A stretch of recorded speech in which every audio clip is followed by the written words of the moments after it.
Tonight, Ottawa announces billions for Canadian businesses impacted by U.S. tariffs. The Junos and Polaris Music Prize revoke Buffy Sainte-Marie's awards. And a chance to meet the women behind Regina's brewing industry. This is CBC Saskatchewan News.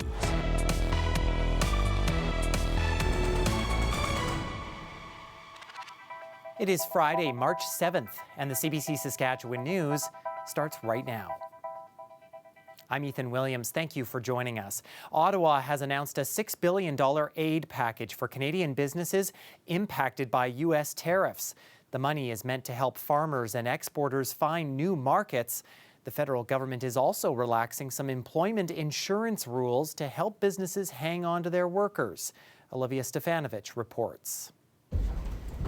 In the midst of uncertainty, the federal government is trying to offer Canadian businesses stability. We may not know what our American neighbors will do, nor what new tale they will tell, but we are ready. Announcing $1 billion to support farmers and an additional $5 billion to help Canadian exporters losing U.S. sales. We want our businesses to come out from under these tariffs. We are moving ahead with these changes despite yesterday's pause, because businesses and workers need assurances right now. To prevent layoffs, Ottawa is also relaxing some employment insurance rules to allow workers to receive partial benefits while working reduced hours. Whether this is going to be enough to deal with a situation that we're facing now, time will tell. I think the only thing that anyone can be confident about this at this stage is that things are likely to change. We want to see supports with ironclad strings attached, that they are tied to keeping jobs in place.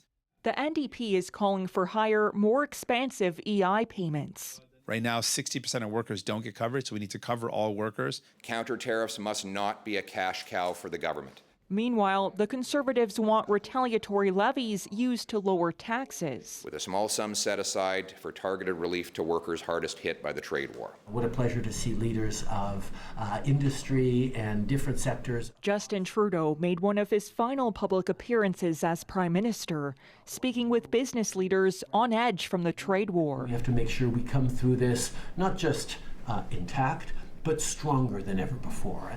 That's the hope, especially of small businesses, bracing for steel and aluminum tariffs to possibly take effect next week. I don't think even trade lawyers necessarily have a full understanding of exactly what the impact is going to be, but I think we're all crystal clear about the fact that there's great uncertainty and worry. As bad as tariffs could be, the Labour Minister says it won't be a COVID-like situation. The federal government is not expected to hand out checks to the scale it did during the pandemic, but will likely announce more support for workers. Olivia Stefanovich, CBC News, Ottawa. And Premier Scott Moe says Saskatchewan has other measures it could implement against the U.S. if there's further escalation in tariffs. But he says his government is taking a wait-and-see approach in the meantime. Moe was in Prince Albert Friday announcing a $3.5 million investment to build a new Ronald McDonald House in that city. The province has stopped buying U.S.-made alcohol and paused future capital projects so U.S. contractors and materials are minimized. Moe says Saskatchewan has a significant role to play in the U.S. economy. 90% of the 9 million tons of potash that go to the United States of America come from this province. If they want to buy that somewhere else, the next place that you can get it is Russia, and you can't actually get it up the Mississippi into the Midwest where it's needed in the Corn Belt. And so you don't have a lot of other choice. Moe says in the end, the U.S. will remain our biggest trading partner and closest ally. The NDP opposition is raising concerns around the Saskatchewan Immigrant Nominee Program. As CBC previously reported, the provincial government has quietly put a pause on the program. SINP is meant to bring skilled immigrant workers to the province, and in return, they would be fast-tracked for permanent residency. But the NDP says the decision to pause the program comes at a time when the threat of tariffs still looms. This is the worst possible time to break this promise and pull the rug out from underneath workers and small businesses. Put yourself in the shoes of a small business owner right now. Everything you buy is about to get 25% more expensive, and now the government has changed the rules, and suddenly you have no staff. Minister of Immigration and Career Training Jim Ryder blames the federal government for cutting the number of spots that are available under the program in half. Ryder says it would be unfair to keep accepting applications, which can be as many as 200 per week. He hopes the pause will be short-lived. Métis Nation Saskatchewan is building daycare centers in 3 cities. Together, they'll create 270 new daycare spots. The building's designs incorporate Métis culture, and so will the programming for kids. We're bringing back pride in our communities and getting our kids to know about the Michif language and just being proud of who they are. And we didn't have that when I was growing up, so we didn't know who we were. And now Métis Nation is bringing that back to our families, to our children. The daycares in Saskatoon and Prince Albert are under construction and could open as soon as December. A site for the 3rd daycare in Regina has been identified. This all comes as Saskatchewan is now just one of 2 provinces that have not reached an agreement with the federal government on its $10 a day childcare program. The province says it wants more input from childcare center operators before making a final decision. It also wants to see the plan address before and after school programs. Saskatoon City Hospital is getting millions of dollars from the province's health authority to add over 100 new acute care beds. But it comes amid staffing shortages and reduced hours at the hospital's emergency department. The ER has been closing more than 2 hours early the past 3 weeks due to a shortage of doctors. But it's hoped the $15 million investment will also help hire 500 new staff and physicians. We know that health human resources is certainly a challenge in Saskatchewan and across the country. We've really benefited from our health human resource action plan in Saskatchewan. A good example of our success in recruiting staff was our capacity pressure action plan in Saskatoon, where we were successful in filling the 310 positions that were filled previously. So we're confident that the positions here at Saskatoon City Hospital will be attractive. The SHA plans to add rehabilitation, brain injury, general inpatient, and high acuity beds. Will says the money will increase acute capacity for patients by 14%. It will also allow for necessary renovations for the expansion. It's all expected to happen over the next 12 to 16 months. As of Thursday, Canada has now reported 227 cases of measles so far this year. That's more cases than in all of last year. The Public Health Agency of Canada says most cases are unvaccinated or under-vaccinated children. On CBC Radio's Blue Sky, medical professionals told host Sam McCagg that the best defense is getting vaccinated. Angela, as someone who, again, works with vaccines for a living, is it frustrating as you're working on emerging viruses and new vaccines to have to go back to things like the measles and say, oh, hey, this has existed for a long time?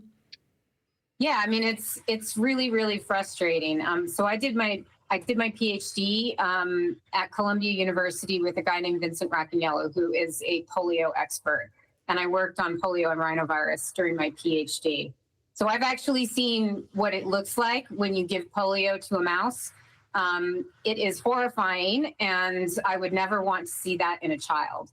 And I think one of the things that frustrates me the most is this disinformation that has been propagated, that it's actually healthier to get measles. It's healthier to get mumps. People used to do it all the time and nothing bad happened. One of my colleagues today pointed out that the last time cod liver oil was used to treat measles, 6,600 kids died of measles in the US that year. That was back in the 1930s. Wow. So these are not harmful diseases. These are not harmless diseases that people just get in childhood and develop immunity to, and no problem, everybody's had it.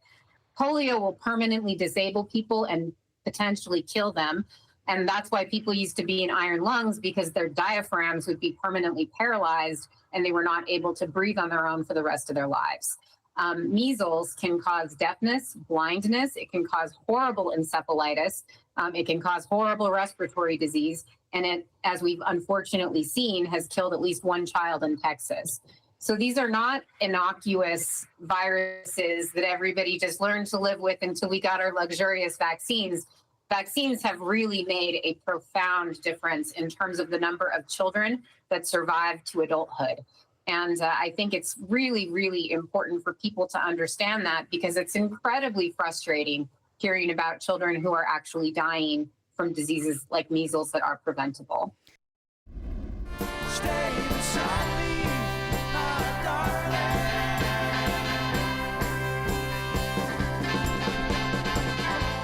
Saskatchewan band Wolf Willow will be part of the lineup for CBC Day at the JazzFest in Saskatoon this summer. Also performing is Allison Russell, Julian Taylor, and Juno Award-winning songwriter William Prince. CBC Day at the JazzFest is July 9th. Stay with us. We have more news after the break.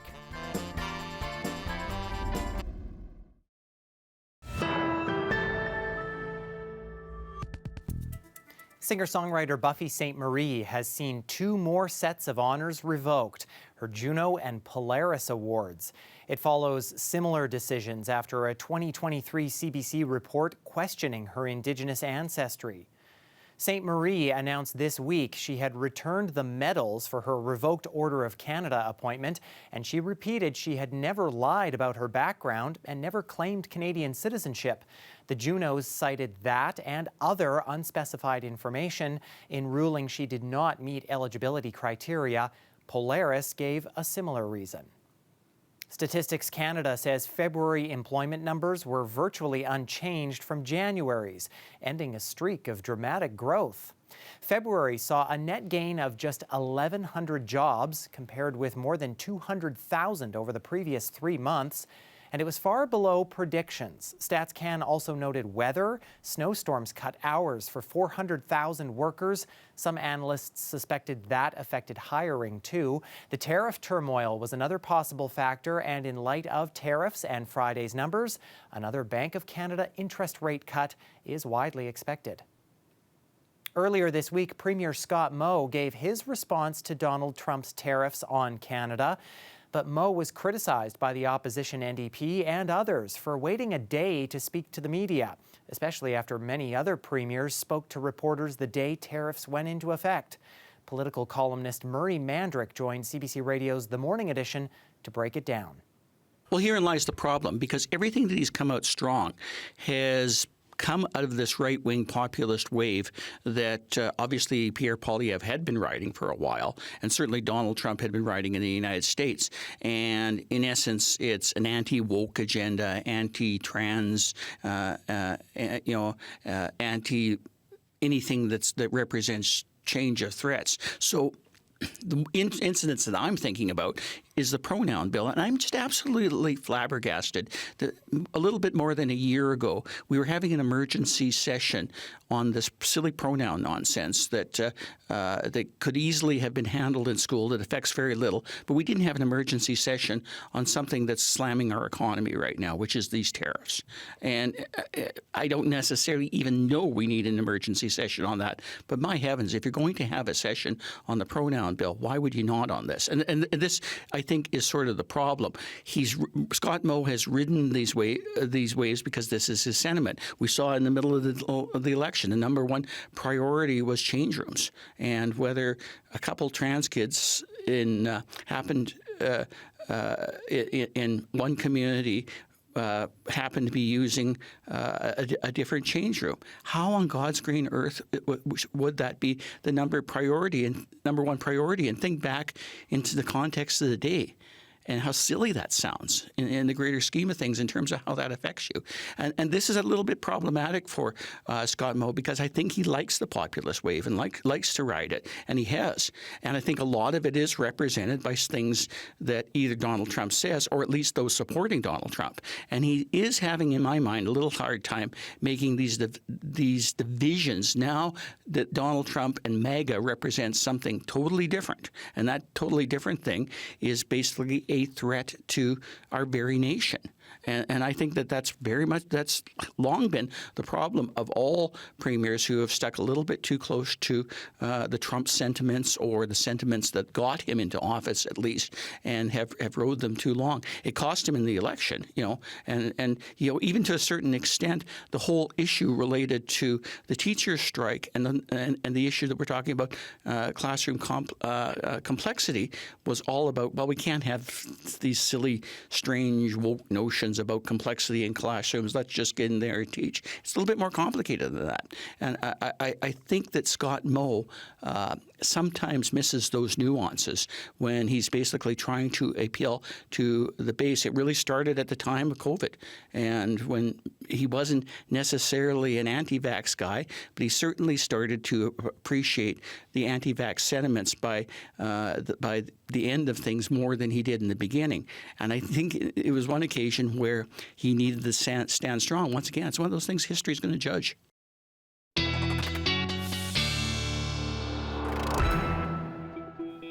Well, these days are starting to feel like they're stringing together a bit with all this similar weather. In a good way, though. It's been warm, it's been sunny, but we have some cooler weather that is on the way, and maybe some snow as well. Weather specialist Riley Lachuk joins us now for a look at our forecast. Hi, Riley.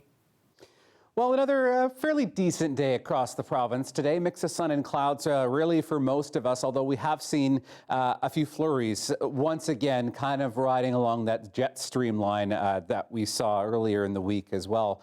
Really right along that Highway 16 corridor again between Saskatoon, Wynyard, down through Yorkton, Kenora. Maybe getting a few flurries throughout the day today.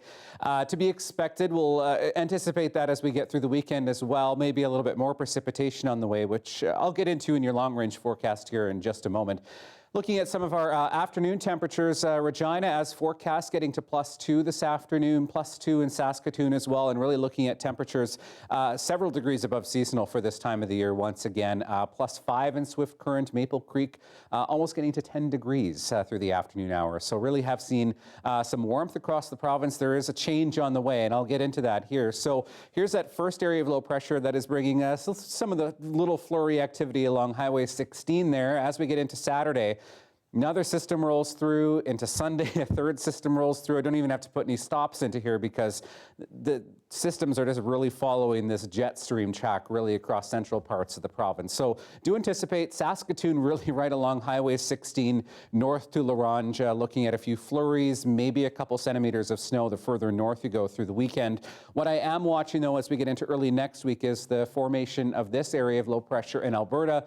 This looking like it could bring some pretty substantial snow, or at least a little bit of accumulation as we get into the week next week, combined with some colder temperatures early into the week next week. So, like I said, really not looking at too much in terms of accumulation, except the further north you go. La Ronge, looking at about a centimeter of snow. I think even Prince Albert maybe picks up 1 to 2 centimeters, so do expect a dusting first thing in the morning. Into the Parkland region, into the Duck Mountain region, maybe you pick up 5 centimeters of snow in some of those higher elevations. So we are looking at maybe a little bit more snow to come. As I said, that's riding along this jet stream track here. As we get later into the weekend, you'll start to see things shifting a little bit further south here. So a warm push of air through the weekend, looking at above seasonal conditions, and then this cold polar jet takes hold, and this is going to cool our temperatures down and really allow that Alberta clipper I was showing you into Monday to really follow southern Saskatchewan here into southern parts of the province. So that could have an impact as we get later into the week. Potentially looking at this falling, well, really mainly as snow, because temperatures really looking like we're falling close to or below seasonal for most of us for this time of the year. So there's that push of warm air into the weekend. +4 is for both Saturday and Sunday. Clouds build in, and then there's that change in our pattern for Monday with a good chance we'll see at least some flurries or some light snow in Regina into Monday, and then temperatures really stabilizing somewhat as we get into next week, and then we see that diving as we get into the later part of the week. For Saskatoon, 4 degrees for Saturday, looking at a drop to -9 for Monday, Ethan, and temperatures remain below seasonal next week. I guess that's March for you. All right, thanks, Riley. Well, the U of S Huskies men's hockey team face off against the Mount Royal Cougars in a best-of-3 series this weekend. The Huskies battled back to win 2 straight games in a best-of-3 semifinal against the UBC Thunderbirds last weekend. That earned them a spot to face the Cougars in Saskatoon and a spot in the National Championship in Ottawa later this month. Stay with us. We'll have more news for you after the break.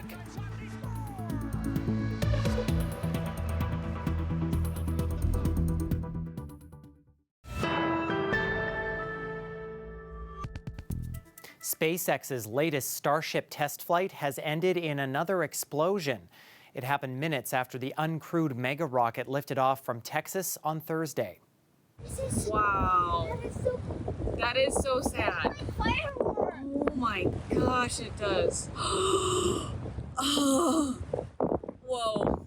Oh my gosh. This was the view from the Bahamas, where people watched as the spacecraft exploded. In an online post, SpaceX said the vehicle experienced a rapid, unscheduled disassembly and contact was lost.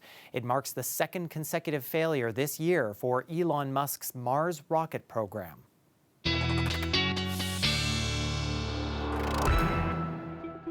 All right, so we're looking at another night where we potentially see some flurries for some of us across the province, particularly the further east you go.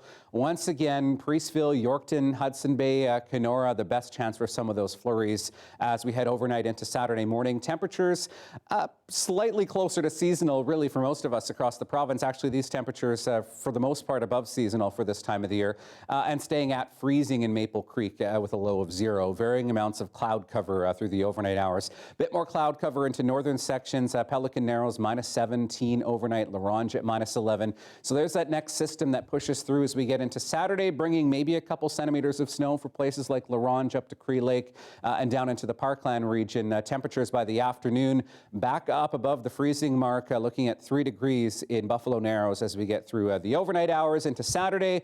Mostly sunny skies for southern sections, although, Ethan, the Parkland region, again, maybe some flurries into the day. Okay, thanks very much, Riley. And before we go, Saturday is International Women's Day, and a Regina brewery is once again using the day to celebrate women in the alcohol industry. These are Comet hops, and that's why we wanted the hop to be kind of the main focus on the can art as well. But Rebellion Brewing is holding a collaboration brew day. It's a hands-on opportunity to learn about brewing and the beer community and the women behind it all. The brewery is also creating a special beer for it, with proceeds going to scholarships for women in the industry. $1 from every purchase of a pint or 4-pack will also be donated to Regina and area sexual assault services. It all kicks off Saturday morning, bright and early at 7 a.m.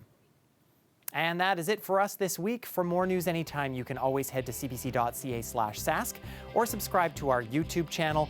You can also download the CBC News app on your smartphone or tablet. Thanks so much for watching. Have a great weekend.